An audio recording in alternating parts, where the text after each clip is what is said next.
Hi, I'm Martin McGrath from Financial Edge Group, and today I want to talk to you about the 3 disadvantages in regards to superannuation and, importantly, how to avoid them. Superannuation is important in terms of people's financial future, but there's a few key elements we need to make sure we address when regards to superannuation, and they are: 1, you can't access your superannuation until you retire. So there's no point piling all your money in there, getting to the age of say 50 and 55 and wanting to retire and not being able to access the money. We want to make sure that we're putting as much money in there as possible, but at the same time addressing our situation outside of super. That's paying off our debts, having enough cash and investments aside to make sure that we have enough money to meet our needs. Then ideally when we retire, we move as much of that into super as possible. So it's important to know when you retire.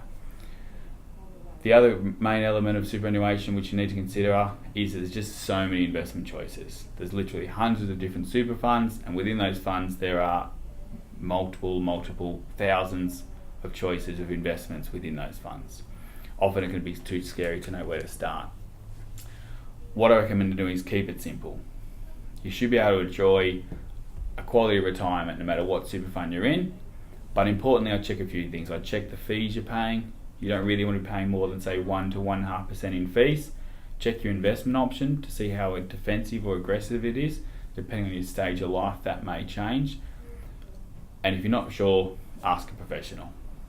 The third thing around superannuation, the big disadvantage I see is that often people don't have enough in super. What work puts in for you, the 9.5%, it's good, but often doesn't get you the retirement you really want or need. So what I recommend people doing is, where they can, take advantage and do some salary sacrifice, put in some co-contributions if they're eligible, spouse contributions. There's a range of different ways you can boost your super, and whether that's when you're closing retirement, you move some other investments into super, you downsize your house. There's a few other ways that you can top that up when you get close to retirement.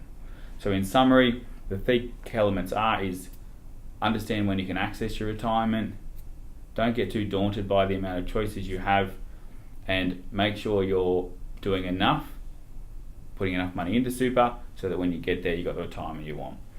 Hopefully that's been helpful. There's plenty of other videos to check out. If you've got any thoughts or questions, feel free to send us a question. Thanks.